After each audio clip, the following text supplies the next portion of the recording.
سرکار ہیں ویسا نہیں کوئی اب میری نگاہوں میں۔ جزاک اللہ۔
الحمد للہ رب العالمین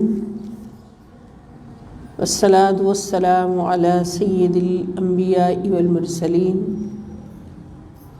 وعلی آلہ واصحابہ اجمعین۔ اعوذ باللہ من الشیطان الرجیم، بسم اللہ الرحمن الرحیم۔ الہدایہ قرآن کلاس کے شرکائے کرام، آج ہم بحمد اللہ تعالی سورۃ البقرہ رکوع نمبر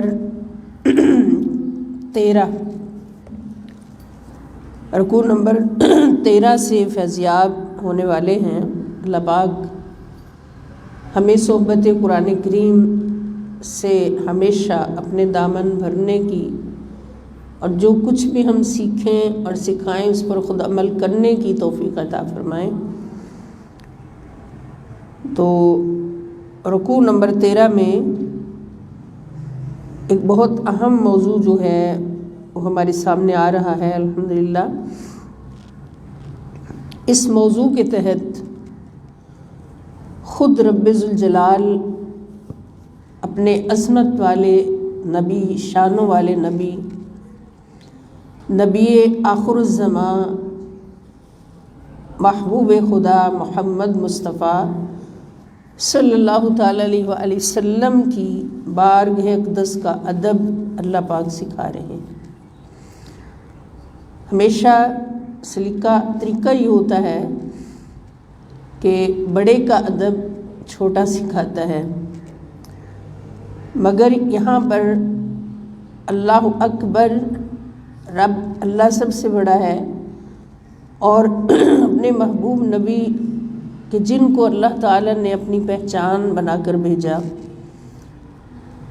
اپنی ہر خوبی کی پہچان اور اپنی صفات عالیہ کا مظہر بنا کر بھیجا، اور بالخصوص اپنی رحمتوں کا مظہر بنا کر بھیجا، اور رحمت للعالمین کا لقب عطا فرمایا، انک لعلی خلق عظیم کا لقب عطا فرمایا۔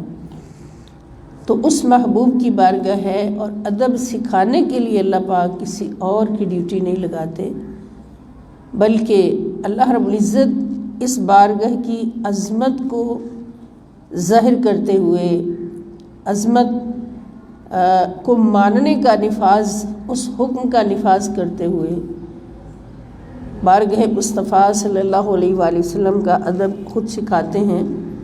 اور اگر کوئی چھوٹی سی بھی گستاخی کر بیٹھے تو اس کی سزا بھی، اور اگر کہیں نبی کریم صلی اللہ علیہ وسلم کی گستاخی کا تھوڑا سا بھی خدشہ ہو، احتمال ہو، تو اس لفظ کو بھی اللہ پاک حرام قرار دیتے ہوئے اس سے رکنے کا حکم دیتے ہیں ہمیشہ کے لیے مومنوں کو۔ اب اس میں ظاہر حکمت بہت بڑی ہے کہ رسول اللہ خاتم النبیین صلی اللہ تعالیٰ علیہ وآلہ وسلم چونکہ اللہ رب العزت کی بارگاہ اقدس تک پہنچنے کا ایک بہت بڑا وسیلہ ہیں اور اللہ تعالیٰ کی صفات کا مظہر ہیں، اللہ تعالیٰ کی شان اقدس کا مظہر ہیں، تو یہاں پر یہ بات ثابت ہوتی ہے کہ اللہ کی شان کو سوائے خدا کے کوئی نہیں جانتا، سوائے مصطفیٰ کے کوئی نہیں جانتا، تو پھر اس شان کا ادب کیا ہے وہ بھی سوائے خدا اور مصطفیٰ کے کوئی نہیں جانتا۔ اس بارگاہ کی عظمت کیا ہے، اس بارگاہ کا مقام کیا ہے، وہ بھی سوائے خدا اور مصطفیٰ صلی اللہ علیہ وسلم کے کوئی نہیں جانتا۔ تو اب یہاں پر اگر گستاخی رسول پاک صلی اللہ علیہ وسلم کی بارگاہ میں ہوتی ہے یا بے ادبی رسول پاک صلی اللہ علیہ وسلم کی بارگاہ میں نعوذ باللہ ہوتی ہے، تو وہ بے ادبی رسول اللہ صلی اللہ علیہ وسلم کی شمار نہیں ہوں گی، بلکہ وہ اللہ رب العزت کی بارگاہ کی بے ادبی شمار ہوگی۔ اس لیے کہ پورا قرآن ہمیں بتاتا ہے، رب ذوالجلال نے اپنی صفات کا مظہر بنا کے بتا دیا کہ میرے مصطفیٰ کا در میرا ہی در ہے، اس کی صفات میری ہی صفات ہیں، اس کا بولنا میرا ہی بولنا ہے، اس کا دیکھنا میرا ہی دیکھنا ہے، اس کا سننا میرا ہی سننا ہے۔ اور قرآن پاک میں سارے دلائل موجود ہیں جس موضوع پر بھی کوئی پوچھنا چاہے۔ تو پھر اس بارگاہ کا ادب ہوگا تو کس بارگاہ کا ادب ہوگا؟ ادب بارگاہ مصطفیٰ صلی اللہ علیہ وسلم کا ہوگا، حقیقت میں ادب بارگاہ خدا کا ہوگا۔ جو انکار رسول اللہ صلی اللہ علیہ وسلم کی شان کا کرے گا وہ انکار اللہ کی شان کا کرے گا، جو بے ادبی حضور کی بارگاہ کی کرے گا وہ بے ادبی اللہ کی بارگاہ کی کرے گا۔ اور بہت سے مقامات پر ہم قرآن کریم میں ہی اسٹڈی کرتے ہیں کہ اللہ رب العزت نے اپنی اور اپنے حبیب صلی اللہ علیہ وسلم کے بارے میں جب گفتگو فرمائی ہے تو تثنیہ کا صیغہ نہیں بلکہ واحد کا صیغہ بیان فرمایا۔ جیسے ایک مثال میرے ذہن میں آ رہی کہ واللہ ورسولہ احق ان یرضوہ، کہ اللہ اور اس کا رسول صلی اللہ تعالیٰ علیہ وآلہ وسلم زیادہ مستحق ہے اس بات کے ان یرضو کہ راضی کریں مسلمان مومن ہو واحد کی ضمیر ہے۔ اب ہستیاں دو ہیں، اللہ اور اس کا رسول صلی اللہ علیہ وآلہ وسلم، مگر ہو کی ضمیر بتا رہی ہے کہ دیکھنے میں ہستیاں دو ہیں مگر بارگاہ ایک ہے۔ اس کو راضی کرنا، اس کو راضی کرنا، اس کو ناراض کرنا، اس کو ناراض کرنا، تو ایردوہ ہو کی ضمیر واحد کی لاگے اللہ پاک نے ثابت فرما دیا، ہمارے سامنے یہ نافذ فرما دیا حکم کہ جو ذکر میرے مصطفیٰ صلی اللہ علیہ وسلم کا ہوگا وہ ذکر میرا ہوگا، جو ادب مصطفیٰ صلی اللہ علیہ وسلم کا ہوگا وہ میرا ہوگا، جو کچھ بھی تمہارا رشتہ رسول اللہ صلی اللہ علیہ وسلم کے ساتھ ہوگا تو تم یقین کرنا کہ وہ رشتہ میرے ساتھ ہوگا۔ اس لیے اس بارگاہ اقدس کا ادب کون سکھا سکتا ہے؟ یا اللہ سکھا سکتا ہے یا مصطفیٰ صلی اللہ علیہ وسلم سکھا سکتا ہے۔ اب اگر یہ بات حضور علیہ السلام خود فرماتے، ان کو خود منافقین سے خود کہتے کہ یہ لفظ تم نے میرے لیے نہیں بولنا، تو وہ تو پہلے دشمن تھے، نعوذ باللہ گمراہ تھے، بہت بڑے مغضوب علیہم تھے، تو انہوں نے پھر اور بھی کہنا تھا جی اپنی تعریفیں خود کر رہے ہیں۔ اور یہ پورے قرآن کا اصول ہے، اللہ رب العزت کے کلام کا اصول ہے کہ جہاں پر شان خدا کی بات آتی ہے تو وہاں پر زبان مصطفیٰ بولتی ہے صلی اللہ علیہ وسلم، اور جہاں پر شان مصطفیٰ آتی ہے وہاں پر زبان خدا بولتی ہے صلی اللہ علیہ وآلہ وسلم۔ کہ جب نبی کریم صلی اللہ علیہ وسلم کی شان و عظمت کو بتانا ہوتا ہے تو خود اللہ تعالیٰ بتاتے ہیں نا کہ وَمَا أَرْسَلْنَاكَ إِلَّا رَحْمَةً لِّلْعَالَمِينَ إِنَّكَ لَعَلَىٰ خُلُقٍ عَظِيمٍ یاسین والقرآن الحکیم انک لمن المرسلین علی صراط مستقیم۔ یعنی جہاں عظمت مصطفیٰ صلی اللہ علیہ وسلم کی حفاظت کی بات آتی ہے وہاں پر اللہ رب العزت خود بولتے ہیں، اور جہاں خدا کی شان آتی ہے، خدا کی عظمت بیان ہونا ہوتی ہے، تو وہاں پر آپ پورے قرآن پڑھ کر دیکھ لیجئے، اللہ تعالیٰ خود نہیں بتاتے بلکہ کیا کہتے ہیں، قل اے میرے مصطفیٰ تو ان کو بتا، زبان تیری ہو شان میری ہو، اور زبان میری ہو شان تیری ہو۔ یہ بھی ایک حقیقت جس کی بنا پر اللہ پاک نے خود نبی کریم صلی اللہ علیہ وسلم کی بارگاہ کی گستاخی کرنے والوں کو اللہ پاک نے خود جھنجھوڑا، اور پورے مومنین کو، صحابہ کرام کو، قیامت تک آنے والے مسلمانوں کو، مومنوں کو آگاہ فرما دیا کہ کوئی ایسا لفظ جو عربی میں بولیں تو گستاخی نہ بھی ہو، کسی اور زبان میں وہ لفظ گستاخی کے لیے استعمال ہوتا ہو تو وہ بھی میرے مصطفیٰ صلی اللہ علیہ وسلم کی بارگاہ میں تم نے نہیں بولنا، حرام ہوگا، حرام، اور گستاخی میں شمار ہوگا۔ اور جس نے ایسی گستاخی کی تو پھر کیا ہوگا؟ گستاخ رسول کا سر تن سے جدا۔ تو اس رکوع میں خاص طور پر یہ موضوع ہے، اور اس کے بعد ناسخ اور منسوخ کا مسئلہ ہے کہ نسخ، ایک آیت اتری پھر اس کا حکم جو ہے وہ ختم کر کے اس کی جگہ دوسری آیت اتار دی گئی، تو یہود چونکہ پہلے بہانے تراشتے تھے، بہانے تلاش کرتے تھے منافقین اور یہود کہ کس طرح سے مسلمانوں کو ایسی ایسی باتیں کریں کہ یہ پریشان ہو کے دین کو چھوڑے، تو انہوں نے یہ کہنا شروع کر دیا کہ یہ آیت پہلے اتاری، اس کا حکم منسوخ کر دیا، تمہارا رب پہلے کچھ کہتا ہے پھر اور کہہ دیتا ہے۔ اس پر بھی اس پر گفتگو ہوئی کہ نسخ کا مطلب اصل میں کیا ہے، تو اس کے بارے میں تھوڑا سا عرض کر دوں کہ نسخ جو ہے، یعنی اللہ تعالیٰ نے جو حکم پہلے نازل فرمایا تھا وہ ہمیشہ کے لیے نہیں تھا، نسخ کا مطلب یہ ہوگا۔ اور ناسخ کہتے ہیں جو، یعنی وہ آیت جو پہلی آیت کا حکم ختم کر کے اپنا حکم نافذ کر دیں، اور منسوخ ہوتا ہے جس کا حکم ختم کر کے کیا جائے وہ منسوخ ہوتا ہے۔ تو نسخ کے معنی ہم نے سمجھنے پہلے، یعنی اللہ تعالیٰ نے جو حکم پہلے نازل فرمایا تھا وہ ہمیشہ کے لیے نہیں تھا، بلکہ ایک خاص وقت کے لیے تھا۔ جب اس کا وقت ختم ہو گیا تو دوسرا حکم نافذ کر کے پہلے حکم کی مقررہ میعاد کے ختم ہونے کا اعلان کر دیا گیا۔ یعنی ایک حکم پہلے نازل ہوا ہے، اس کو کہتے ہیں تدریجاً کام کرنا۔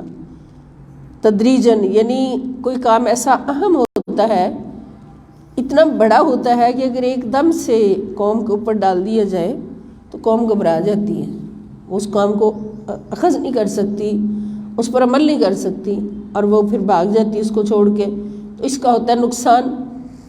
تو اس کا طریقہ کیا ہوتا ہے؟ اللہ رب العزت کی بارگاہ سے جو ہم سیکھتے ہیں کہ کوئی بڑا کام ہے، بہت اہم کام ہے، اور اس کو نافذ کرنا ہے ہم نے قوم میں، تو پھر وہ کیسے ہوگا کہ اس کو تدریجاً کیا جائے گا، تھوڑا تھوڑا کر کے، کہ پہلے ایک سٹیپ تھوڑا ہلکا سا دیا جائے گا، پھر جب اس کو قوم قبول کر لے، اس کو عمل کرنے کے قابل ہو جائے، پھر اس سے اگلا اس سے ذرا ہیوی سٹیپ دے دیں، پھر جب اس کے بھی قوم قابل ہو جائے پھر اس سے اگلا اس سے ہیوی سٹیپ دے دیں۔ تو اس طرح اس کو کہتے ہیں تدریجاً کام کرنا۔ تو اللہ رب العزت نے اس معاشرے میں جو کہ کفر و شرک کا معاشرہ تھا، اور جہاں پر انبیاء کرام کی انتہائی گستاخیاں، نعوذ باللہ، قتل کرنا، اذیتیں پہنچانا، بات نہ ماننا، اور اگر 1,00,000 لوگ ہیں قوم میں تو ان میں سے چند لوگ اسلام قبول کر رہے ہیں، نبی کی بات مانے، باقی سب نافرمان، تو ایسی قوم میں جب قرآن اتارا تو قرآن تو ایک بہت بڑا ایک تھا نا، عمل کے لیے ایک بہت بڑا پروجیکٹ تھا اس قوم پر جو ڈالا جانا تھا، تو پھر اس کو ایک دم سے، جیسے وہ قوم شراب خور تھی، شراب کے عادی تھے، اور بہت سارے صحابہ کرام رضوان اللہ تعالیٰ علیہ مجمعین اسلام لانے سے پہلے وہ بھی شراب پیتے تھے، لیکن جب اسلام لائے تو پھر شراب کو ایک دم نہیں چھڑوایا گیا، کیونکہ وہ قوم عادی بہت تھی شراب میں اس طرح ملوث ہو چکی تھی کہ اس شراب کو ایک دم سے اگر آرڈر آتا کہ یہ کل مسکرن حرام، یا شراب کے بارے میں جو بھی احکام آئے قرآن پاک کے اندر، وہ ایک دم سے اگر آرڈر آ جاتا کہ جی سارے شراب چھوڑ دیں، آج سب کی شراب حرام ہو گئی، تو پھر مشکل ہو جاتا، جو عادی تھے ان کے لیے چھوڑنا مشکل ہو جاتا۔ تو پھر پہلے مرحلے میں کیا کیا گیا کہ اس شراب کے نقصانات بتائے گئے کہ یہ جو شراب ہے اس کی یہ نقصان ہے، یہ جسم کو یہ نقصان پہنچاتی ہے، یہ ایمان کو یہ نقصان پہنچاتی ہے، اور شراب پینے والا جو ہے نماز کے قریب نہ آئے، تو اس طرح پہلے اس طرح کے احکام جن میں اس کو نقصانات بتائے گئے، جب ان کو نقصان سمجھ آنے لگے اور اپنی توجہ کرنے لگے کہ اس کو چھوڑ دینا چاہیے، پھر اگلا حکم آ گیا، اور آخری حکم کیا آیا کہ شراب چھڑا دی گئی، شراب جو ہے یہ چھڑا دی گئی، حرام کر دی گئی۔ تو اس طرح سے مسلمانوں، اور جس دن شراب کی حرمت کی آیات نازل ہوئیں تو پھر کیا ہوا کہ مدینے کی گلیاں شراب کے گڑھے توڑ توڑ کے، مٹکے جو مٹکے شرابوں سے بھرے ہوئے گھروں میں لوگوں نے رکھے ہوئے تھے، پوری گلیاں ٹوٹے ہوئے مٹکوں سے اور شراب بکھری نظر آ رہی تھی۔ لوگوں نے حرمت کا حکم سن کر کے شراب حرام ہو گئی ہے۔ اب یہ فائدہ ہوا نا کہ تدریجاً کیا گیا، اگر ایک دم سے کر دیا جاتا تو پھر ہو سکتا ہے کچھ بیچ میں سے چھوڑ ہی دیتے اسلام کو۔ تو یہ نسخ کا مطلب ہے کہ پہلے ایک آیت نازل ہوئی، پھر اس کا حکم ختم ہو گیا۔ جیسے وراثت کے بارے میں بھی پہلے وصیت کا حکم تھا کہ وصیت کر سکتا ہے باپ جو ہے اپنے اولاد کے بارے میں، لیکن جب اسلام نے اس بات کو ملاحظہ فرمایا کہ وصیت میں زیادتی بھی ہو سکتی ہے، اور یعنی پہلے وراثت کی محبت کو ختم کرنے کے لیے، مال کی محبت کو ختم کرنے کے لیے باپ پر لازم کیا کہ وصیت کرے اپنے بچوں کے لیے۔ اور جب وصیت میں نقصانات ہیں کہ کوئی باپ جو ہے وہ کسی بچے کو زیادہ پیار کرتا ہے اس کو زیادہ کر دے، کوئی گستاخ ہے تو اس کو کچھ بھی نہ دے، تو اسلام نے پھر سب کے حصے مقرر کر دیے۔ وصیت والی آیت منسوخ ہو گئی یعنی ٹوٹلی، اور اپنی وراثت جو ہے اس کے حصے مقرر کر دیے کہ اگر ایک باپ کے 5 بیٹے ہیں، 2 بیٹیاں ہیں، بیٹوں کے 2 حصے ہوں گے، بیٹی کا 1 حصہ ہوگا، اور فلاں فلاں، یعنی پن ٹو پلین سارے جو ہیں وراثت کے حصے مقرر کر دیے کہ شوہر چلا جائے تو بیوی کا کیا حصہ ہوگا، بیوی چلی جائے تو شوہر کا کیا حصہ ہوگا، اور کلالہ کی صورت میں کیا ہوگا، یہ سارا کچھ نافذ کر دیا۔ تو اس کو کہتے ہیں ناسخ و منسوخ، اس کو کہتے ہیں نسخ یہ ہے۔ تو اس میں کوئی قباحت کچھ بھی نہیں، بلکہ یہ عین حکمت ہے، کیونکہ عرب جیسی آوارہ منش قوم کو قانون اور آئین کا پابند کرنے کے لیے جن تدریجی اقدامات کی ضرورت تھی وہ پوشیدہ نہیں۔ یعنی عرب جیسی آوارہ قوم ہے، وہ جڈ قوم ہے، ایسی قوم کو قانون سکھانا کوئی سوکھا ہے؟ ہمارے سامنے مثال ہے، پاکستانی قوم کو یا حکمرانوں کو قانون سکھانا کوئی آسان کام ہے؟ تو اس طرح پھر یہ مصلحتی اقدامات ہیں کہ تدریجاً کسی حکم کو نافذ کیا جائے، اور جس حکم کا عمل ختم ہو چکا ہے اس کا نفاذ پورا، یعنی اس کا جو مقصد تھا نفاذ کرنے کا وہ پورا ہو چکا ہے، تو پھر اس کی جگہ اس کا حکم ختم کر کے، منسوخ کر کے اس کی جگہ ایک اور آیت لے آئی جائے، اور وہ جو حکم نافذ کیا جا رہا ہے وہ پہلے سے بہتر ہے، اس کو کہتے ہیں نسخ۔ تو اس کا اللہ پاک اس آیت کے ٹکڑے میں فرماتے ہیں کہ نأتی بخیر منہا، کہ جب بھی ہم کوئی آیت منسوخ کرتے ہیں تو پھر ہم کیا کرتے ہیں کہ اس سے بہتر لے کر آتے ہیں، اس سے بہتر لے کر آتے ہیں۔ تو اس رکوع میں یہ موضوع بھی ہمارے پاس موجود ہے، اور اس کے بعد پھر یہود کے حسد جو مسلسل چلے آ رہے ہیں، اور یہود کا مسلمانوں کے لیے کیا کیا خواہشیں ہیں یہود کی، اور وہ مسلمانوں سے کیا کیا چاہتے ہیں، مسلمانوں کو ہمیشہ دین سے ورگلانا چاہتے ہیں، دین سے موڑنا چاہتے ہیں، دین سے دور کرنا چاہتے ہیں، اور پھر مسلمانوں کی انتہائی جہالت ہے، انتہائی ظلم ہے اپنی جانوں پر کہ وہ یہود کی دعوتوں کا شکار ہو جائیں۔ اللہ تعالیٰ پورے قرآن میں جھنجھوڑ رہے ہیں۔ اب خود سوچئے کہ اس قرآن کریم کو ترجمہ کے ساتھ اپنی لینگویج میں سمجھنا کتنا ضروری ہے، کہ قرآن کریم ہمیں قیامت تک آنے والی ہر چیز کی خبر دے رہا ہے کہ یہود تمہارے ساتھ یہ بھی کر سکتے ہیں، یہ بھی کر سکتے ہیں، اس لیے ان کے ساتھ تمہارا دوستی والا تعلق کبھی نہیں ہونا چاہیے۔ اور یہ یہود جو ہیں انہی میں سے منافقین پیدا ہوئے ہیں، اور منافقین جو ہے وہ ہمیشہ نبی پاک صلی اللہ علیہ وسلم کا بغض دل میں رکھتے ہوئے مسلمانوں کو نبی کی محبت سے دور کرنے کی کوشش میں رہتے ہیں۔ تو یہ ساری باتیں اس رکوع میں اللہ پاک بیان فرما رہے. تو رکوع کو ہم تلاوت کرتے ہیں. بسم اللہ الرحمن الرحیم. یا ایہا الذین آمنوا لا تقولوا راعنا وقولوا انظرنا واسمعوا وللکافرین عذاب علیم. اب یہ خطاب ہم نے دیکھنا ہے کن لوگوں سے ہے. یہ عوام الناس سے نہیں ہے، کیونکہ عوام الناس سب کے لیے ضروری نہیں کہ ان کے پاس ایمان ہو. یہ خطاب ان لوگوں سے ہے جو ایمان والے، کیونکہ خطاب ہے ادب مصطفیٰ صلی اللہ علیہ وسلم کے بارے میں، اور ایمان والے وہی ہیں جو بارگاہ مصطفیٰ صلی اللہ علیہ وسلم سے ادب کے امتحان میں کامیاب ہو چکے ہیں. بارگاہ مصطفیٰ صلی اللہ علیہ وسلم سے ادب، تعظیم اور محبت کے امتحان میں اعلیٰ نمبر لے چکے ہیں، وہ ہیں ایمان والے. اب اللہ کی چاہت ہے کہ ایمان والوں کا ایمان جو ہے وہ محفوظ رہے. تو یہ بات ذہن میں رکھیں کہ ایمان کی حفاظت ہمیشہ کثرت درود سے ہوتی ہے. کثرت درود سے ہوتی ہے، یعنی قرب مصطفیٰ صلی اللہ علیہ وسلم سے ہے، محبت مصطفیٰ صلی اللہ علیہ وآلہ وسلم سے، ادب اور تعظیم مصطفیٰ صلی اللہ علیہ وسلم سے ہے ایمان کی حفاظت. تو جہاں بھی ایمان کی حفاظت ضروری ہوتی ہے وہاں اللہ تعالیٰ ایمان والوں کو ہی خطاب کرتے ہیں، عوام الناس کو یا ایھا الناس نہیں کہتے. اب یہاں پر یا ایھا الذین آمنوا، اے ایمان والو،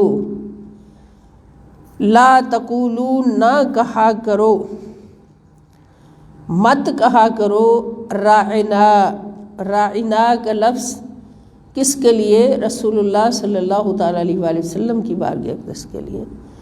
وقولو، مولا کیا کہیں؟ فرمایا کہا کرو انظرنا، بلکہ ادب سے انظرنا یعنی ہماری طرف نظر فرمائیے، نظر کرم فرمائیے، یہ کہا کرو.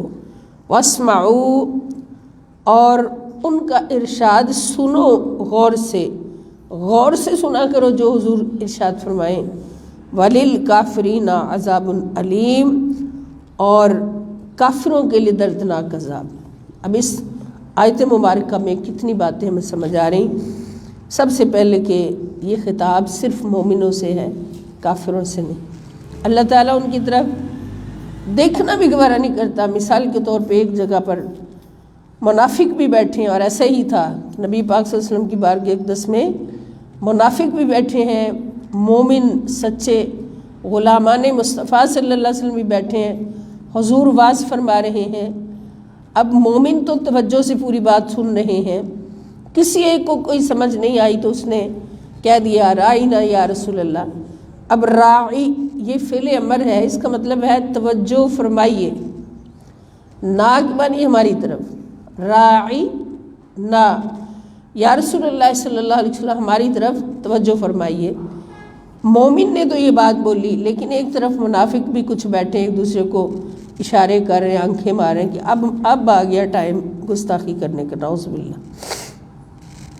اب ہوا کیا کہ رائنا کا لفظ جو ہے یہ عربی میں تو اس کا معنی میں نے آپ کو بتا دیا کہ ہماری طرف توجہ فرمائیے، لیکن جو یہود کی عبرانی زبان تھی اس میں اس لفظ سے گستاخی کی جاتی تھی. یہ لفظ گستاخی کے لیے استعمال ہوتا تھا غالباً ہمارا چرواہے کے معنی میں، نعوذ باللہ. تو انہوں نے، مومن نے، صحابی نے تو بولا کہ رائنا یا رسول اللہ صلی اللہ علیہ وسلم، کہ یا رسول اللہ ہماری طرف توجہ فرمائیے. لیکن یہود نے، منافقین نے کیا کہا کہ ایک دوسرے کو آنکھیں مار کے اور بولنے لگے، بے ادبی کی زبان میں بولا. یہ لفظ بے ادبی کے لیے بولا. اب اللہ تو دلوں کے بھید جانتا ہے نا. اللہ رب العزت نے اسی لمحے فرما دیا، اسی لمحے آیت نازل ہو گئی کہ یا ایھا الذین آمنوا. ان کی طرف اللہ نے دیکھنا بھی گوارا نہیں کیا جنہوں نے گستاخی کی، ان کا نام لینا بھی گوارا نہیں کیا جنہوں نے گستاخی کی. اب یہاں سے ہمیں ایک بہت بڑا کانسیپٹ ملتا ہے دور حاضر میں بھی، کہ بعض لوگ یہ کہتے ہیں نا کرتے ہیں بلکہ کہ کسی نے کوئی گستاخی کی ہوئی ہے. ابھی میں نے چند دن پہلے دیکھا کہ ایک شیعہ تھا جہنمی کتا، اس نے حضرت عمر فاروق رضی اللہ تعالیٰ عنہ کی شان میں نعوذ باللہ کروڑ بار نعوذ باللہ، ہم سوچ بھی نہیں سکتے، ہمارے ایمان کے خلاف ہے جو گستاخیاں کی. اور مجھے کسی نے شیئر کیا تو میں نے پھر ان کو رپلائی کیا کہ اس میسیج کو یہیں ڈیلیٹ کر دیں اور اس کتے کو جہنم رسید کر دیں اور اپنے نبی صلی اللہ علیہ وسلم کی شان میں جو کچھ بولنا ہے وہ شیئر کریں. اس میسیج کو شیئر کرنا بھی حرام ہے. اب مسلمان بولے والے، مسلمان دیکھا کہ یہ اتنی بڑی گستاخی ہو رہی، اس کو ہم شیئر کریں، پھیلائیں اور بتائیں لوگوں کو کہ یہ بندہ یہ کر رہا ہے. ہمیں کیا پتا وہ کس پہاڑ کی کسی کھائی میں بیٹھا ہوا ہے، وہ اپنا کام کر رہا ہے. اپنا کام کیا کر رہا ہے؟ گستاخی کر کے پوسٹ چھوڑ رہا ہے تاکہ سارے لوگ اس کو پکڑ کے شیئر کریں. شیئر کرتے کرتے آپ کو پتہ ہے کہ اس چیز کو جتنا شیئر کریں وہ اوپر سے اوپر جاتی، وہ ڈیلیٹ نہیں ہوتی. لکھا گیا ہوتا ہے اس کو شیئر کر کے ڈیلیٹ کر دیں، یہ نہیں، اس پر لعنت بھیج کر اس کو شیئر کر دیں. یہ کہا ہوتا ہے اس پر لعنت بھیج کر اس کو شیئر کر دیں. اب لعنت بھیجنے کا فائدہ کیا ہوا جب اس کو آپ نے اتنا پروٹوکول دے دیا کہ وہ کہاں زمین پہ پڑا ہوا تھا، چلتے چلتے اوپر وہ پوسٹ تو کہاں تک پوری دنیا تک پہنچ گئی. پوری دنیا تک وہ پوسٹ پہنچانے کا ایک ان کا طریقہ ہوتا ہے اور وہ اس طریقے سے دغا بازیوں سے کام کرتے ہیں جو دشمن ہیں اسلام کے، صحابہ کے اور نبی پاک صلی اللہ علیہ وسلم کے، نعوذ باللہ. اب اس کا طریقہ کیا ہوتا ہے؟ جو سنت ہمیں یہاں سے ملتی ہے کہ اللہ پاک نے ان لوگوں کی طرف دیکھنا بھی گوارا نہیں کیا جو گستاخی کر رہے تھے، ان کو وہیں مٹا دیا، جہنم رسید کر دیا، ان کا نام تک نہیں لیا اور اپنے مومنوں کو پکار کے کہا یا ایھا الذین آمنوا، اے میرے محبوب کے صحابی اور قیامت تک آنے والے مومنوں، کبھی میرے محبوب کے لیے رائنا کا لفظ تم نے نہیں بولا.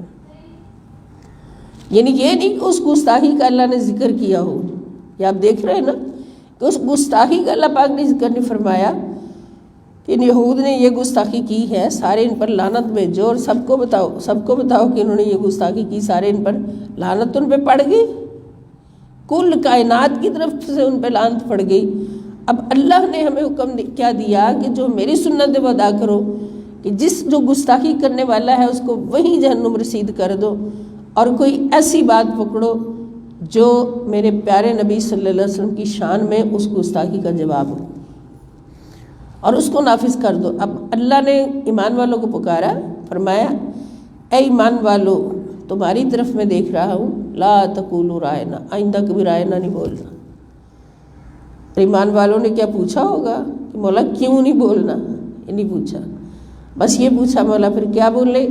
فرمایا انظرنا، اپنی ایک اور لفظ ہے جس میں ادب ہے، جس میں محبت ہے، جس میں تعظیم ہے نبی پاک صلی اللہ علیہ وسلم کی بارگاہ کی. فرمایا انظرنا، کہا کرو کہ نظر کرم فرمائیے ہماری طرف، واسمعوا، اور ساتھ ہی تاکید کر دی کہ جب میرا رسول بول رہا ہو تو پوری توجہ سے سنا کرو، اپنا دھیان ادھر ادھر لے جائے ہی نہ کرو. اب یہاں سے ہمیں یہ بھی خبر ہوتی ہے نا کہ جب کوئی قرآن کی بات سنا رہا ہو، حدیث شریف کی بات سنا رہا ہو تو اس کو توجہ سے سننا چاہیے. ادھر ادھر کبھی پینسلوں سے کھیلنا، کبھی ادھر ادھر توجہات کرنا، کبھی کچھ کرنا، ایسا کرنا جائز نہیں ہے. قرآن و حدیث کی کلاس ہو تو پوری کی پوری اسٹوڈنٹ کی توجہ جو ہے وہ اس درس کی طرف ہو، اس سننے کی طرف ہو، اور ایسی گنجائش ہی نہ رہے کہ آپ دوبارہ پوچھیں، کوئی پوچھے کہ جی ہمیں سنا نہیں ابھی دوبارہ سنائیں. یہ جو سنا نہیں دوبارہ سنائیں، یہ بات اللہ کو پسند نہیں ہے. ہاں کسی کو سمجھ نہ آئی ہو، یہ ہو بھی سکتا ہے، کوئی اکا دکا سمجھ نہ آئے تو بندہ پوچھ لے. تو اللہ پاک نے فرمایا کہ ایک ہی بار میرے نبی صلی اللہ علیہ وسلم کی بات کو غور سے سنا کرو، توجہ دیا کرو، اور آج کے بعد سن لو کہ جس نے یہ لفظ بولا وہ کافر ہوگا. وَلِلْكَافِرِينَ، اور انکار کرنے والوں کے لیے جو حکم میں نے کر دیا ہے کہ رائنا کا لفظ نہیں بولنا، انظرنا کہنا، آئندہ جس نے رائنا کا لفظ بولا میرے محبوب کی بارگاہ میں وہ کافر ہوگا، اور کافروں کے لیے دردناک عذاب. اب پیچھے سورہ بقرہ کے شروع میں اللہ پاک نے 2 قسم کے عذاب بیان فرمائے. ایک کافروں کے لیے، ایک منافقین کے لیے. آپ کو یاد ہوں گے کافروں کے لیے تھا عذاب عظیم اور منافقین کے لیے تھا عذاب علیم. تو یہاں پر کون سے عذاب کا ذکر ہے؟ وَلَهُمْ عَذَابٌ علیم. تو اس کا مطلب کہ یہ وہ کافر ہیں جو منافق بن جاتے ہیں. جو کافر بھی ہوگا منافق بھی ہوگا، اس کا عذاب جو ہے، اور وہ کون ہوگا؟ جو نبی پاک کا گستاخ ہوگا، اس کے لیے دردناک عذاب ہے. تو اس موضوع کو بہت اچھی طرح سے سمجھ لینا چاہیے کہ نبی پاک صلی اللہ علیہ وسلم کی بارگاہ اقدس کی تھوڑی سی گستاخی بھی نعوذ باللہ جو جان بوجھ کر کی جائے اور تھوڑی سی بھی ہو، وہ انسان کا ایمان جو ہے وہ ضائع کر دیتی ہے، ایمان نہیں رہتا، کافر ہو جاتا ہے. آگے اللہ پاک فرماتے ہیں کہ ما یود الذین کفروا من اہل الکتاب ولا المشرکین کہ ان ینزل علیکم من خیر من ربکم. نہ وہ لوگ جو اہل کتاب ہیں، جو اہل کتاب میں سے کافر ہو گئے، ما یودو نہیں چاہتے، الذین وہ لوگ، کفروا جو کافر ہو گئے، من اہل الکتاب اہل کتاب میں سے، نہ وہ چاہتے ہیں، ولا المشرکین اور نہ مشرکین چاہتے ہیں، ان ینزل کہ نازل کی جائے، علیکم تم پر اے مومنو، من خیرن کوئی بھلائی، من ربکم تمہارے رب کی طرف سے. یعنی اہل کتاب میں سے جو کافر ہو گئے، یعنی جن کو توریت ملی، زبور ملی، انجیل ملی، ان میں سے اگر کوئی کتاب سے منہ موڑ گیا، نبی سے منہ موڑ گیا، نعوذ باللہ کافر ہو گیا، وہ والے اور جو مشرک ہیں، شرک کرنے والے، کہ وہ نہیں چاہتے کہ تم پر کوئی بھلائی نازل کی جائے تمہارے رب کی طرف سے. واللہ یختص برحمتہ من یشاء واللہ ذو الفضل العظیم. اور اللہ جسے چاہتا ہے، اللہ اور اللہ تعالیٰ یختص خاص کر لیتا ہے، من رحمتہ برحمتہ اپنی رحمت کے ساتھ، من یشاء جس کو چاہتا ہے اللہ اپنی رحمت کے ساتھ خاص کر لیتا ہے. یعنی تمہارے اوپر جو بلائی نازل ہوئی ہے، تمہیں نبی رحمت ملے ہیں، تمہیں قرآن کریم ملا ہے، تمہیں نبی کریم صلی اللہ علیہ وسلم کے صدقے سے کروڑوں اربوں رحمتیں ملی ہیں اللہ تعالیٰ کی، تو یہ اللہ تعالیٰ جس کو چاہے اس کے لیے مخصوص کر لیتا ہے. واللہ ذو الفضل العظیم اور اللہ تعالیٰ بہت بڑے فضل والا ہے، اور اللہ بڑے فضل والا ہے. یعنی یہ مسلمانوں کو اللہ پاک تنبیہ فرما رہے ہیں کہ اللہ تعالیٰ نے تمہارے اوپر اتنی رحمتیں نازل فرمائی ہیں، تو ان کو یہ اچھی نہیں لگتی، یہود کو، منافقین کو، کافروں کو، مشرکین کو اچھی نہیں لگتی، تمہارے پاس سے حسد کرتے ہیں ان بھلائیوں کو ملنے پر. اس لیے یہ تمہارے ساتھ تمہیں ہمیشہ کوشش کرتے ہیں کہ اسلام سے پھیریں. اسلام سے پھیرنے کے لیے سیدھا نہیں کہتے آگے. دیکھ لیں ابھی بھی ایک فرقہ ایسا ہے موجود کہ جو قرآن پاک بڑا پیارا پڑھاتا ہے، نمازیں بڑی پڑھاتا ہے، عبادات بہت کرواتا ہے، مسجدیں بہت بنواتا ہے، سارا کچھ کرتا ہے، مگر ایک ان کا پروپیگنڈا ہے کہ مومنوں کے دل سے نبی پاک کی محبت نکال. یعنی وہ ڈائریکٹ حملہ نہیں نہ کرتے دین پر، ان کو پتہ ہے کہ مسلمان کا، مومن کا دین ہے ہی رسول پاک صلی اللہ علیہ وسلم. وہ کبھی یہ نہیں کہتے کہ قرآن نہ پڑھو، قرآن سے نہیں ہٹاتے ہمیں، قرآن پاک سے ہٹانے کے لیے کوئی بات نہیں کرتے کہ تم قرآن کو چومو گے تو ایسا ہوگا، تم قرآن پاک کے بارے میں ادب کا لفظ بولو گے تو ایسا ہوگا، یہ کرو گے تو وہ. قرآن پاک کو سینے سے لگا کے دنیا میں پھرتے ہیں، اتنا درس دیتے ہیں کہ سننے والے مسحور ہوتے جاتے ہیں کہ یہ بڑا پکا مومن ہے، یہ تو بڑا پکا متقی ہے، پرہیزگار ہے. مگر ان کے اندر جو ہوتا ہے حملہ، وہ کیا ہوتا ہے کہ انہوں نے جن آیات کے اندر نبی پاک صلی اللہ تعالی وسلم کا ذکر آ رہا، حضور کی عظمت آ رہی، حضور کا ادب آ رہا، ان آیات کو چھیڑنا ہی نہیں ہے، بیان نہیں کرنا، بلکہ ان آیات کو جن کے اندر اللہ نے فرمایا غیر اللہ کو وہ پوجتے ہیں، اور غیر اللہ کو بھی اولیاء اللہ بنا کے پیش کر دیتے ہیں، وہ غیر اللہ کو بھی انبیاء کرام بنا کے پیش کر دیتے ہیں، نعوذ باللہ. اس طرح ان کی چالیں ہوتی ہیں جو پورے قرآن پاک میں پڑھتے ہیں بار بار کہ یہود و منافقین اور مشرکین کی چالیں ہوتی ہیں، یہود و نصارہ کی تدبیریں ہوتی ہیں گندی، جو مسلمانوں کو اپنے نبی سے پھیرنے کے لیے ہوتی ہیں، اور ان کی چاہت یہی ہوتی ہے کہ ان کے دلوں سے ایمان نکل جائے اور اسلام کو چھوڑ دیں اور ہمارے ساتھ ہی جہنم میں گرے، اور پھر مسلمان ہیں جو ان کی بات مانتے ہیں ان کے پیچھے چلے جاتے ہیں، الا ماشاء اللہ، سوائے ان کے جن کو اللہ بچاتا ہے۔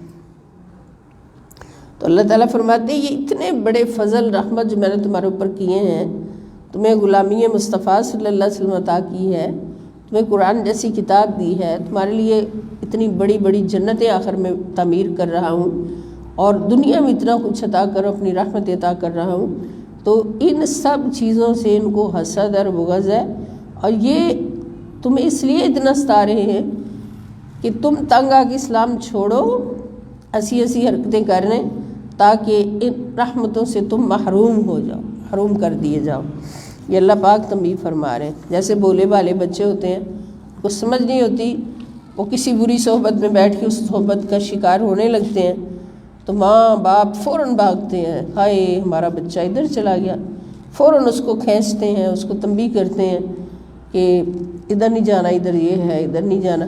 اسی طرح ہمارا رب تو والدین سے 70 گنا زیادہ محبت کرنے والا، اور رشتہ اس کا ہمارے ساتھ اتنا گہرا، تو وہ ہمیں قرآن کے ہر صفحے پر یہ ہدایات فرماتا ہے کہ کہیں ان لوگوں کی باتوں میں نہ آ جانا، یہ تمہارے لیے بہت بڑا نقصان ہے۔ پھر اگلی آیت میں اللہ پاک فرماتے ہیں ما ننسخ من آیت او ننسها نأتی بخیر منها او مثلها الم تعلم ان اللہ علی کل شیء قدیر۔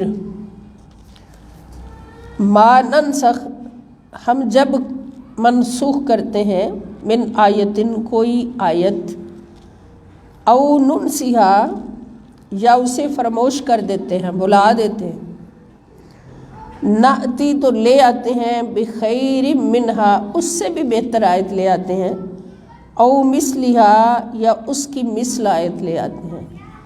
یعنی ہم جب کوئی آیت منسوخ کر دیتے ہیں یا اسے فراموش کر دیتے ہیں تو بہر صورت اس سے بہتر یا ویسی ہی کوئی اور آیت لے آتے ہیں، بخیر منہا اس سے بہتر، او مثلہا یا اس کی مثل، اسی طرح کی آیت لے آتے ہیں۔ الم تعلم، کیا تم نہیں جانتے، ان اللہ علی کل شیء قدیر، کہ بے شک اللہ ہر چیز پر قادر ہے۔ تو اس پر ساری بحث اس کے موضوع کے تعارف میں گزری ہے، تو وہی سارے معاملات ہیں کہ اگر کوئی آیت منسوخ ہوتی ہے تو کسی نہ کسی حکمت کے تحت ہوتی ہے، اور مقصود ہوتا ہے کہ کوئی حکم جو بڑا حکم ہے ایک معاشرے کو قانون سکھانے کے لیے، جبکہ وہ معاشرہ ازل سے ہی قانون کا پابند نہ ہو، بگڑا ہوا ہو، تو وہاں قانون سکھانے کے لیے ایک دم سے کوئی قانون نہیں سکھایا جاتا، بلکہ تدریجاً ہوتا ہے، سٹیپ بائی سٹیپ ہوتا ہے۔ تو اس طرح ایک دم سے سبق یاد کرانا مشکل ہوتا ہے بچے کو بھی، تو تھوڑا تھوڑا کر کے یاد کرواتے ہیں۔ مسئلہ یہ ہے، تو جو بھی پھر اس کی جگہ دوسرا حکم آتا ہے تو اس سے پہلے سے بہتر ہوتا ہے یا اسی طرح کا ہوتا ہے، اس کی وضاحت اللہ پاک فرما دی۔ الم تعلم، اللہ تعالیٰ فرماتے ہیں کیا تمہیں معلوم نہیں، کیا تم نہیں جانتے، ان اللہ، کہ بے شک اللہ تعالی لہ ملک السماوات والارض، اسی کے لیے ہے آسمانوں کی اور زمینوں کی بادشاہت۔ اللہ جو چاہے کر سکتا ہے، تم کون ہوتے ہو بیچ میں کرنے والے، یہ ایسا کیوں کیا، ایسا کیوں کیا؟ جو مالک ہے اس کو پتہ ہے اس وقت کیا کرنا ہے، اس وقت کیا کرنا ہے۔ وما لکم من دون اللہ من ولی ولا نصیر، اور نہیں کوئی بھی تمہارے لیے نہ کوئی دوست نہ کوئی مددگار سوائے اللہ تعالیٰ کے۔ اللہ کے سوا نہ تمہارا کوئی دوست ہے اور نہ ہی کوئی مددگار ہے، یہ بات ذہن میں رکھو۔ اور اللہ کے سوا کوئی نہیں جانتا کہ اپنے رسول صلی اللہ علیہ وسلم کو کون سا قانون کس وقت عطا کرنا ہے اور رسول پاک صلی اللہ علیہ وسلم نے نافذ کرنا ہے۔ تمہیں سوال کی اس بارے میں سوال کی گنجائش نہیں۔ ایک پرنسپل آفس میں بیٹھا ہے، اپنے معاملات میں آپ اس سے جا کے ڈسکس کر سکتے ہو، ہماری یہ ضرورت ہے، یہ کام ہے، لیکن جو حکم پرنسپل نافذ کر رہا ہے اسی کو پتہ ہے، اس کے احکام کے نفاذ میں تمہاری دخل اندازی کبھی نہیں ہونی چاہیے۔ تو اللہ پاک سب سے بڑا پرنسپل ہے، پوری کائنات کا پرنسپل ہے، اور اس کا نظام سارا اللہ نے اپنے حبیب صلی اللہ علیہ وسلم کے سپرد کیا ہوا ہے، حضور کے ہاتھ میں دیا ہوا ہے۔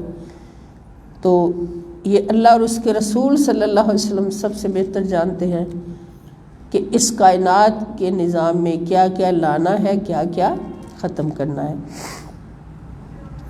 ام تریدون، پھر مسلمانوں کو اللہ پاک پوچھ رہے ہیں، ام تریدون، کیا تم چاہتے ہو، ان تسألوا رسولکم، کہ تم بھی سوال کرو رنگ برنگے اپنے رسول صلی اللہ علیہ وسلم سے، کما سئل موسیٰ، جیسے کہ سوال کیے گئے موسیٰ علیہ السلام سے، من قبل، اس سے پہلے، ومن یتبدل الکفر، اور جو بدل ڈالتا ہے کفر کو بالایمان، ایمان کے بدلے، یعنی جو ایمان کے بدلے کفر کو حاصل کر لیتا ہے، فقد ضل سواء السبیل، پس وہ واقعتاً سیدھے راستے سے بھٹک گیا۔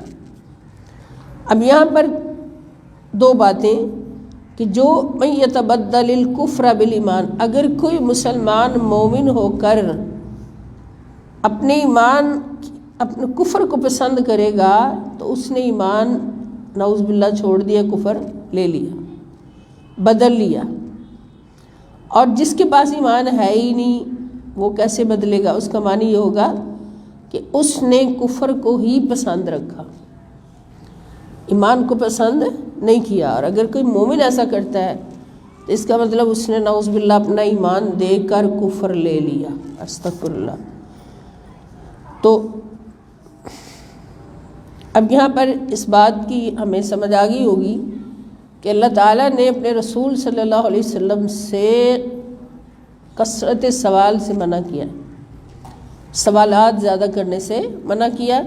ہاں ایسا سوال کہ آپ نے کوئی مسئلہ سمجھنا ہے، کوئی سمجھ نہیں آ رہا، سوال کر سکتے ہیں، لیکن فضولیات میں کسی کو پزل کرنے کے لیے، کسی کو پریشان کرنے کے لیے، آپ نبی پاک صلی اللہ علیہ وسلم کو پریشان کرنے کے لیے سوالات کرتے رہیں، یا بے سود سوال جن کا کوئی رنگ نہیں، کوئی ڈنگ نہیں، کوئی واسطہ نہیں حقیقت سے، تو جس طرح بنی اسرائیل کرتے رہتے تھے، جو نبی بتاتے آگے سے سوال، آگے سے سوال۔ پیچھے ہم نے بقرہ کے واقعہ میں پڑھا ہے نا، گائے کے واقعہ میں، کہ جتنے وہ سوالات کرتے گئے وہ سارے ان کے خلاف گئے اور وہ پھنستے چلے گئے۔ تو اللہ تعالیٰ نے فرمایا جس طرح موسیٰ علیہ السلام سے سوال کرتے رہے، کیا تم بھی اس طرح اپنے نبی سے کرو گے؟ نہیں، یہ تمہارے نبی کی شان نہیں۔ جو ایسا کرے گا، جیسا کرے گا کہ ایسے فضول سوالات میرے نبی صلی اللہ علیہ وسلم کی بارگاہ میں کرے گا، تو پھر کیا ہوگا کہ وہ اپنے ایمان کو کفر کے بدلے پسند کر، یعنی کفر لے لے گا، ایمان نعوذ باللہ اس کا جائے گا۔ اب ہم نے جہاں پر بھی ایمان کی بات پڑھی ہے، یہی ہمیں سمجھ آئی ہے کہ ایمان کی جو فیکٹری ہے وہ بارگاہ مصطفیٰ ہے صلی اللہ علیہ وسلم۔ ایمان ملتا ہی مدینے والے سے، مدینے والے کے قدموں سے، جہاں بھی ہم پڑھیں گے آگے آگے انشاءاللہ۔ سورہ حجرات کے اندر واضح طور پر لکھا ہے کہ جو میرے نبی کی بارگاہ کے ادب میں کامیاب ہو گیا وہی مومن ہے، وہی متقی۔ یعنی دلوں کا تقوی اور ایمان کا کمال کہاں سے ملتا ہے؟ اللہ تعالیٰ اپنے نبی کی بارگاہ میں بٹھا کے دیکھتا ہے کہ یہاں بیٹھ کر کون ہے۔ اب یہاں پہ محفل نعت سجا کے دیکھ لیں، اب بھی اس کی کسوٹی موجود ہے، مدینہ پاک جا کے نہیں ہم دیکھ سکتے، یہاں پر آپ محفل نعت شریف سجا کے دیکھ لیں، محفل ذکر مصطفیٰ صلی اللہ علیہ وسلم سجا کے دیکھ لیں، حضور کی پیاری پیاری صفات کا ذکر چھیڑ کے دیکھ لیں، تو جس انسان کو آپ دیکھیں گے کہ اس کا چہرہ جتنا ذکر کرتا جا رہا ہے اس کا چہرہ خوش ہوتا جا رہا ہے، منور ہوتا جا رہا ہے، اور وہ اس کا دل ہی نہیں بھرتا، وہ کہتا ہے پھر اور سناؤ، پھر اور سناؤ، کیونکہ جس سے پیار ہوتا ہے اس کا ذکر سننا اچھا لگتا ہے، اس کے ذکر سے زندگی ملتی ہے، جس سے محبت ہوتی ہے، اس کا ذکر جتنا سنانا اچھا لگتا ہے اتنا سننا بھی پیارا لگتا ہے۔ مومن کی نشانی کیا ہے کہ اپنے نبی صلی اللہ علیہ وسلم کا ذکر سنتا بھی سناتا بھی تو اس کے روح کو طاقت ملتی ہے، اس کے دل کو طاقت ملتی ہے، اس کا چہرہ منور ہوتا ہے، خوش ہوتا ہے، اور جس شخص کا نعوذ باللہ نعت سن کر چہرہ اداس ہو جائے، چہرہ بس جائے، اور تھوڑی دیر بعد آنکھوں پہ بال ڈالے، ماتھے پہ بال ڈالے، اور آخر کار بیچارہ برداشت نہ کر سکے اٹھ کے چلا جائے، وہ منافق ہے، وہ مومن نہیں ہے، وہ منافق ہے۔ اللہ تعالیٰ نے یہ کسوٹی دی ہے قرآن کے اندر، جو اللہ کا شکر ہے ہمارے پاس بھی موجود ہے، ہم بھی پہچان سکتے ہیں کہ کون مومن ہے کون منافق ہے۔ سمجھ آئی نا؟ تو مومن کی یہ شان ہے، اور نبی پاک صلی اللہ علیہ وسلم نے تو حدیث پاک میں ایک طویل حدیث پاک ہے جس کے آخر میں حضور نے یہ فرمایا تھا کہ ان لوگوں کے ایمان کو میری طرف سے 7 بار سلام، کہ جو میرے بعد آئیں گے، نہ مجھے دیکھا ہوگا نہ سنا ہوگا، مگر فی قلوبہم اشد حبا لی، ان کے دل میرے عشق سے کوٹ کوٹ کر بھرے ہوں گے، ان کے دل میرے عشق کا خزینہ ہوں گے۔ اور ان کی پہچان کیا بتائی کہ وہ ساری ساری رات بھی میرا ذکر سنتے گزاریں گے تو ان کے دل نہیں بھریں گے، اور وہ رو رو کے اللہ سے عرض کریں گے کہ اللہ ایک جھلک اپنے محبوب کی دکھا دے، ایک دیدار کرا دے، اس دیدار پر ہم سب کچھ قربان کرنے کے لیے تیار ہیں۔ یہ محبت ہے نا، تو یہ محبت مصطفیٰ صلی اللہ علیہ وسلم ہی ایمان کا امتحان ہے، تقویٰ کے امتحان ہے، اور جو اس قدر محبت حضور کی رکھتا ہے پھر اس کو تقویٰ خود بخود نصیب ہو جاتا ہے۔ تقویٰ ہوتا ہے نا ہر گناہ سے بچنا، نیکیاں کرنا تقویٰ نہیں، ہر گناہ سے بچنا تقویٰ ہے۔ نیکیاں کرنا کمال نہیں، کتنی بڑی نیکی کر لے آپ نے کوئی کمال نہیں کیا، اگر آپ گناہ چھوڑ دیا، آپ نے گناہ چھوڑ دیا تو بہت بڑا کمال کیا۔ تو یہ توفیق بھی بارگاہ مصطفیٰ صلی اللہ علیہ وسلم سے ملتی ہے۔ تو اللہ پاک نے اس گستاخی سے بھی مسلمانوں کو منع فرما دیا کہ میرے رسول صلی اللہ علیہ وسلم سے تم نے رنگ برنگے سوال نہیں کرنے، ورنہ ایمان جانے کا خطرہ ہے۔ ودّا کثیر من اہل کتاب، اور یہ بات چل رہی ہے کہ بہت سے اہل کتاب کی یہ خواہش ہے، لو یردونکم من بعد ایمانکم کفارا، کہ کاش وہ تمہیں ایمان لانے کے بعد کفر کی طرف لوٹا دیں۔ اور یہود کی ہر گھڑی یہی کوشش ہے، یہ خواہش، کہ جتنی بڑی بڑی میٹنگز ہوتی ہیں، پارلیمنٹ بھری ہوئی ہے، فلاں جگہ میٹنگز ہو رہی ہیں، جنرل اسمبلی بول رہی، ہر جگہ یہی موضوع ہوتا ہے، کوشش ہوتی ہے یہود کی کہ ایسے ایسے اپنے ریموٹ پیدا کریں جو مسلمانوں کے اندر گھس کے مسلمانوں کی ایمان کو خراب کریں، ان کو ایمان سے کفر کی طرف پھیر دیں۔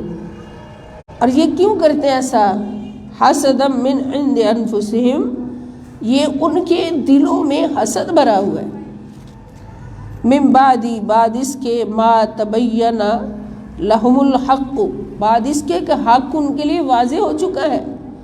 اب وہ حسد کیا ہے وہ ہم پہلے پڑھ چکے ہیں کئی بار، کہ ان کا حسد یہ ہے کہ آخری نبی، عظمت والے نبی، شانوں والے نبی، محبوب خدا خاتم الانبیاء صلی اللہ تعالی وسلم ہماری نسل میں تشریف کیوں نہیں لائے۔ ان کو یہ مان تھا، غرور تھا یہود کو، کہ ہم تو وہ قوم ہے کہ جو نبیوں کے مالک ہیں، یعنی کہ ہماری قوم میں تو ہزاروں انبیاء آئے ہیں، ایک طرف بنی اسماعیل ہے، ایک طرف بنی اسحاق ہے، بنی اسماعیل میں حضرت اسماعیل کے بعد کوئی اور نبی آیا نہیں، اور بنی اسحاق میں ہزاروں انبیاء کرام آئے ہیں، تو وہ اس بات پر بڑا غرور کرتے تھے، تکبر کرتے تھے کہ ہماری تو وراثت ہی انبیاء کرام ہے۔ تو یہ آخری نبی، ہم ادھر تکبر کرتے رہے، بڑے بن کے بیٹھے رہے کہ سارے نبی ہماری نسل میں آ رہے ہیں، سارے نبی ہماری لڑی میں آ رہے ہیں، ادھر کوئی بھی نہیں آ رہا۔ اب جناب ایک دھماکہ ہو گیا بہت بڑا، جو آخری نبی، سب سے شانوں والا نبی، وہ تو بنی اسماعیل میں آ گیا۔ حسد ہو گیا نا، سمجھ آئی؟ حسد ہو گیا، تو حسد ان کو یہی ہے کہ ان پر یہ حق واضح ہو گیا۔ فاعفوا واصفحوا، تو مسلمانوں کو اللہ پاک نے یہ تلقین فرمائی کہ جب یہ حسد کی بنا پر تمہیں کوئی تکلیفیں پہنچائیں تو تم کیا کرو، سو تم درگزر کرتے رہو، واصفحوا، اور نظر انداز کرتے رہو،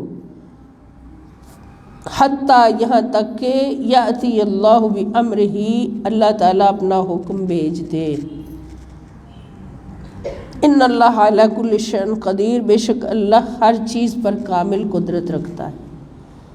یہود اب جتنا ستا رہے ہیں مسلمانوں کو وہ سب کے سامنے ہے۔ انڈیا کے مسلمانوں کا جینا حرام کیا، اور کس طرح سے کشمیر پورے کا پورا قتل کر کر کے پھینک دیا، یہ کوئی تھوڑی بات ہے۔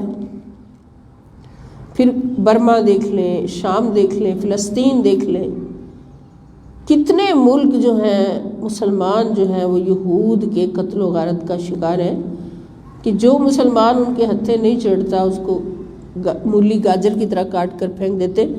تو یہ ساری سازشیں کس لیے ہیں؟ ایمان سے پھیرنے کے لیے۔ لیکن اللہ تعالیٰ فرما رہے ہیں کہ تم درگزر کرو اور ان کو نظر انداز کرو، دیکھنا پھر اللہ اپنا حکم کیسے نافذ کرتا ہے۔ ایک ہی بار ان پر جو عذاب آنا ہے وہ پھر دیکھنے والا ہوگا، عبرت والا ہوگا، عبرتناک عذاب ہوگا۔ اب کئی عذاب تو ہم آنکھوں سے دیکھ چکے ہیں، جو کرونا کا عذاب وہیں سے شروع ہوا تھا، اور کس طرح سے اس قوم کا بیڑا غرق ہوا۔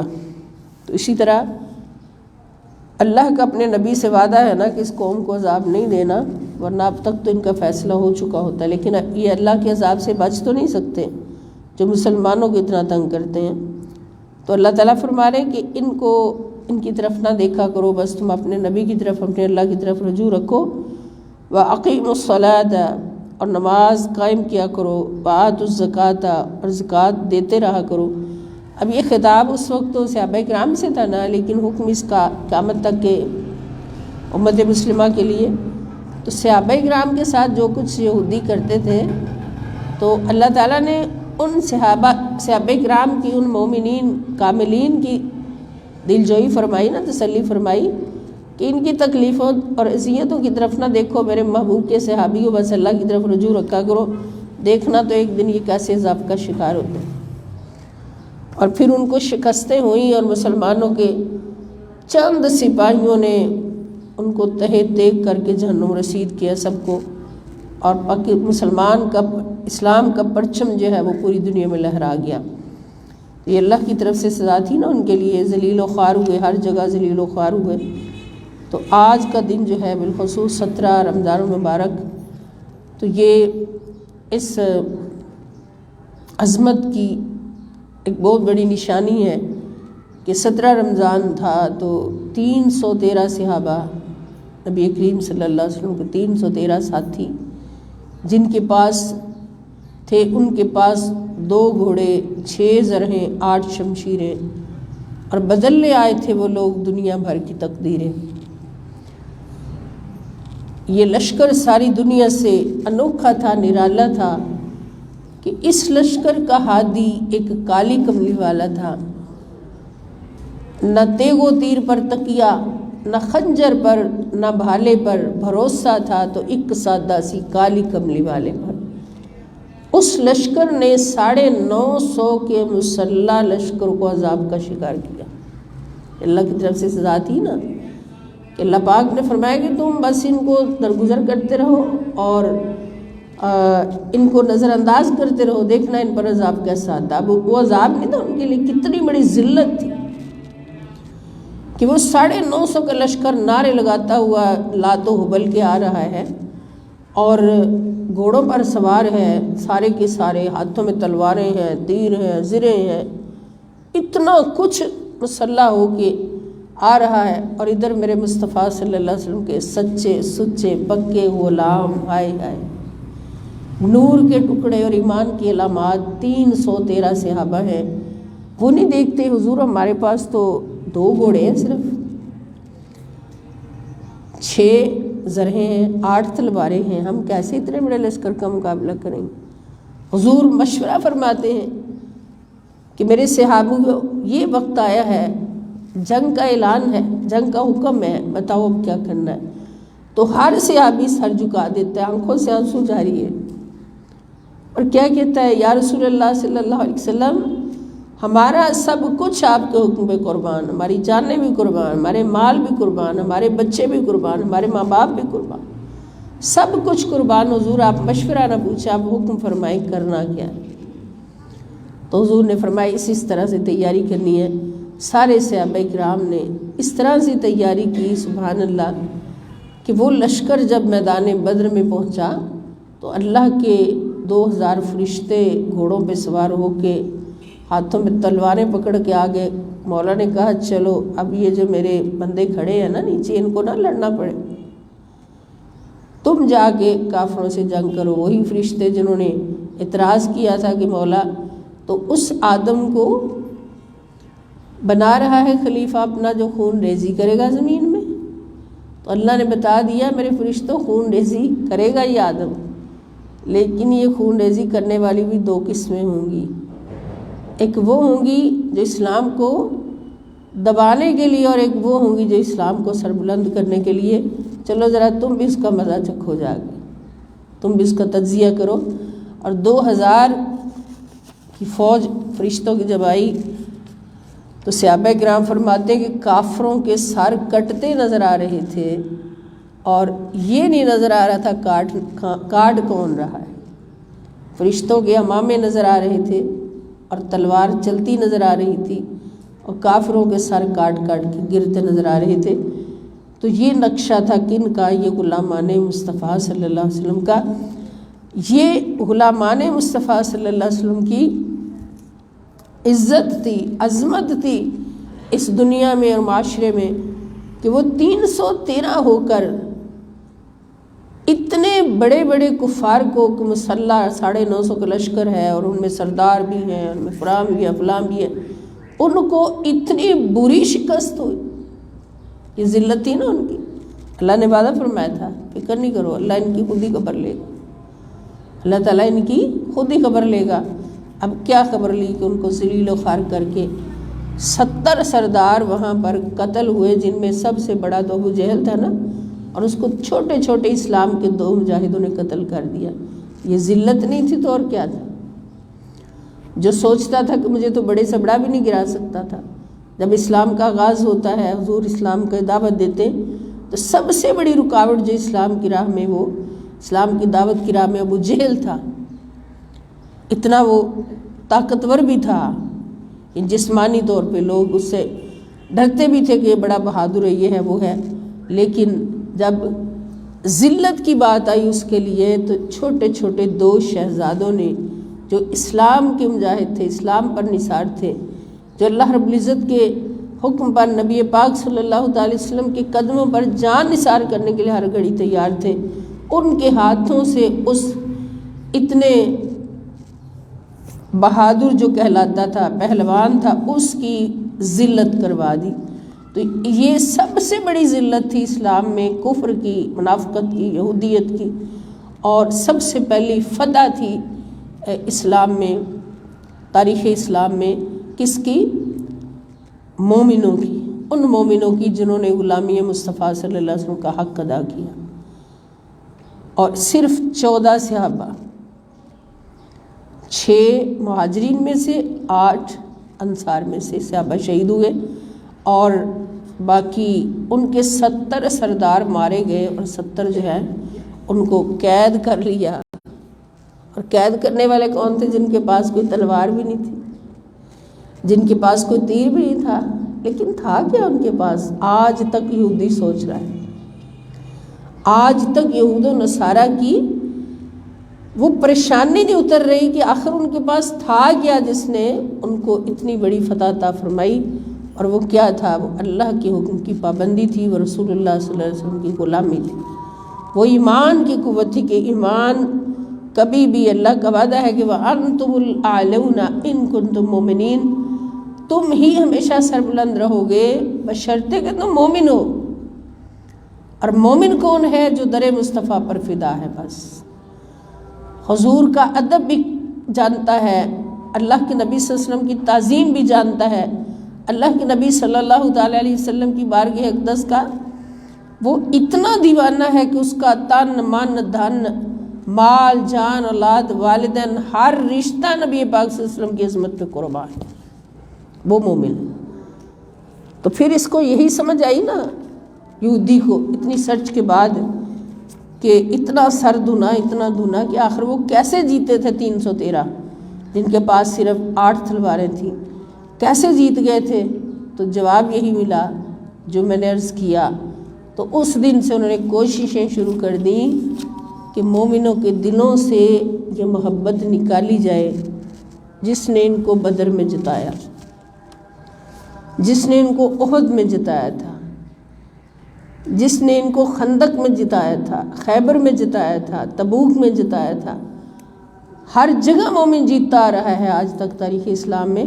تو اس کیٹیگری کو ان کے اندر سے نکالا جائے تو انہوں نے مبلغین بنا کر، جبے پہنا کر، عالم بنا کر، معلمات بنا کر، اور ان کو پاک بیبیوں والے لباس پہنا کر، قرآن ہاتھ میں دے کر تربیت کر کے چھوڑ دیا کہ چلو بھئی جتنا تم سے ہو سکتا ہے کرو۔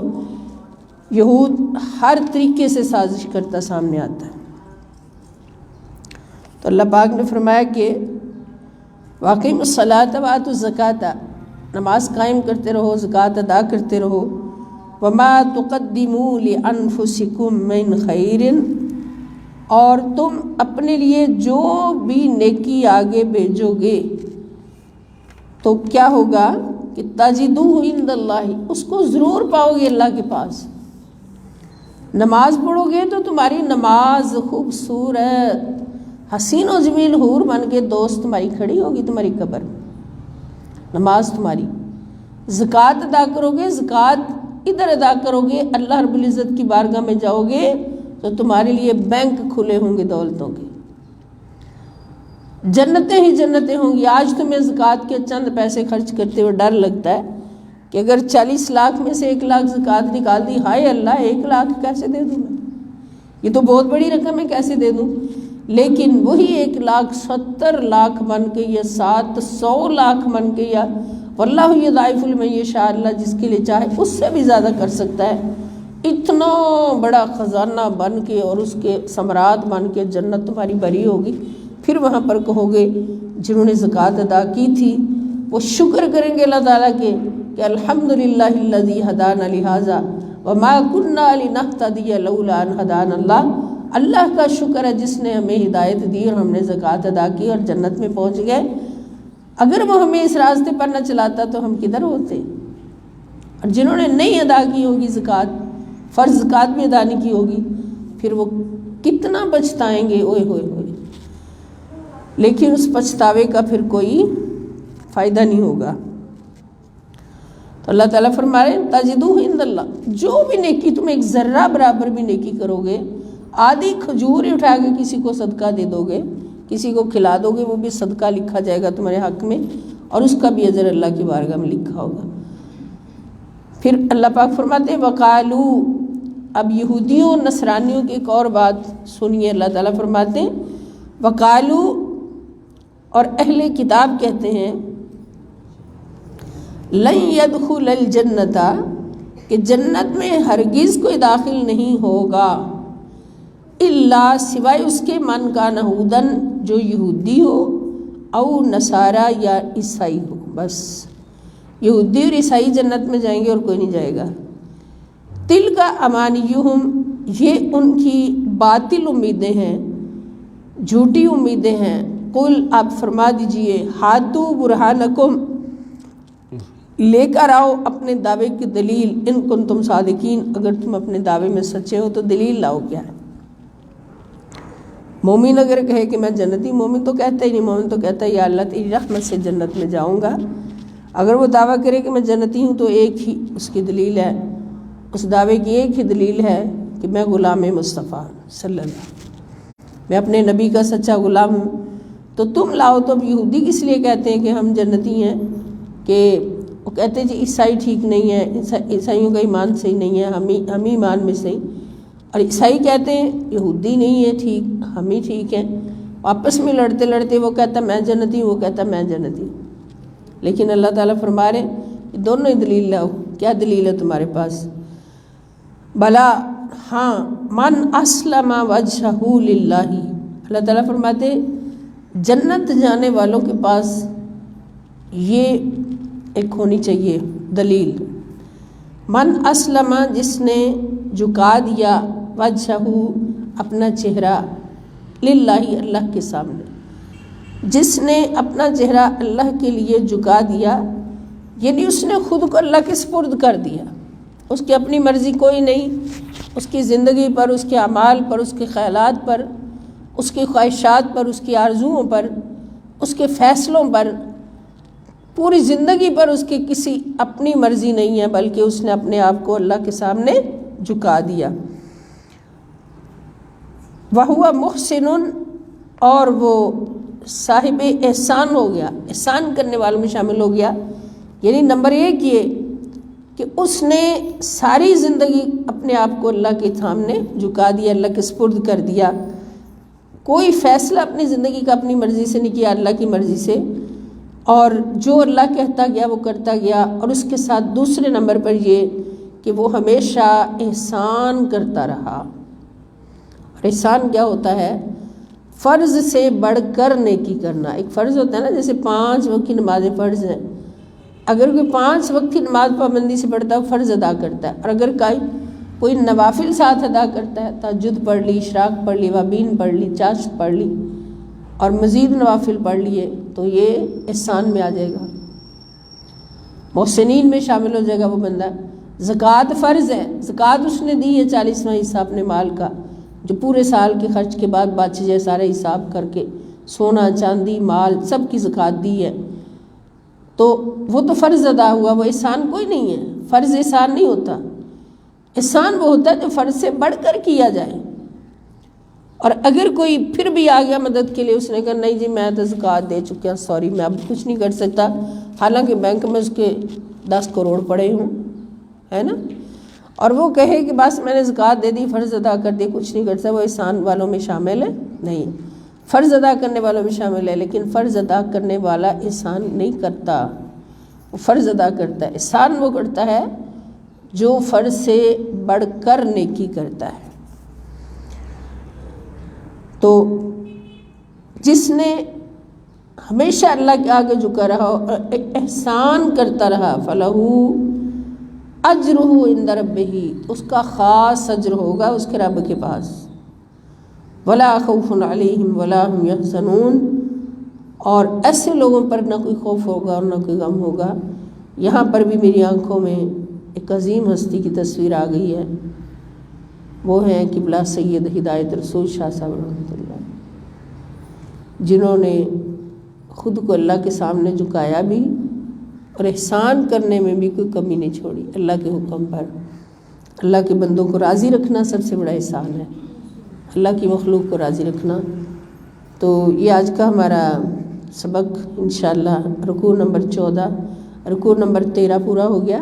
کل انشاءاللہ ہم رکوع نمبر 14 پڑھیں گے، اور کل ہی ہماری کلاس جو ہے اس کو وائنڈ اپ کرنا پڑے گا عید کی چھٹیوں کے بعد تک کے لیے۔ اب انشاءاللہ جب عید کی چھٹیاں ختم ہوں گی 5 مئی تک، تو اس کے بعد ہم اس کلاس کو دوبارہ سے شروع کریں گے اور پھر جاری رکھیں گے انشاءاللہ اللہ کے فضل سے۔ تو ابھی کل اس لیے کرنا ہے کہ پرسوں سے اعتکاف کے لیے سب لوگ تیار ہیں، تو اکثریت جو ہے وہ اعتکاف میں ہوں گے، اور اس لیے اللہ پاک ہمیں بھی توفیق عطا فرمائے کہ دنیا کا سب سے بڑا اعتکاف، پاکستان کا سب سے بڑا اعتکاف، جو حرمین شریفین کے بعد سب سے بڑا اعتکاف ہے، وہ ہے شہر اعتکاف لاہور، داتا کی نگری، ٹاؤن شپ منہاج القرآن سینٹر، وہاں پر خواتینوں حضرات کے لیے۔ تو وہاں پر کوشش کریں جو جا سکے ضرور شامل ہو۔ اگر تھوڑی سی وہاں پہ پیمنٹ کرنی پڑے تو جو وہاں سے ملنا ہے اللہ کی بارگاہ سے وہ بہت بڑا ہے، جو اجر و ثواب اور قرب خدا اور قرب مصطفیٰ صلی اللہ علیہ وسلم ملنا، قرب اولیاء ملنا، بالخصوص صحبت حضور شیخ الاسلام پروفیسر ڈاکٹر محمد طاہر القادری مدظ اللہ العالی، وہی صحبت ہی ہمیں سارا کچھ عطا کروائے گی اور وہاں تک پہنچائے گی۔ اللہ پاک ہمیں توفیق دیں کہ ہم اس اعتکاف میں ضرور حاضر ہوں اور اس اعتکاف کے مزے لوٹیں، اور یہ یقین رکھیں کہ اس اعتکاف میں جانے کے بعد وہاں بیٹھ کر یہ یوں محسوس ہوتا ہے یقیناً کہ جیسے ہم مدینہ پاک کے حرم میں بیٹھے، وہاں کی لذتیں ہیں، وہاں کی فضائیں ہیں، وہاں کی عطائیں ہیں، وہاں کی رحمتیں ہیں، اور یقیناً اس لیے کہ اس اعتکاف میں رحمت للعالمین نبی کریم صلی اللہ تعالی وسلم بھی شریک ہوتے ہیں، برکتیں عطا کرنے کے لیے تشریف لاتے ہیں، رحمتیں لٹانے کے لیے تشریف لاتے ہیں، اور ہماری قبولیت کروانے کے لیے تشریف لاتے ہیں۔ اللہ پاک ہم سب کو توفیق دیں۔ والسلام علیکم ورحمۃ اللہ وبرکاتہ، وإلی اللقاء انشاءاللہ تعالی۔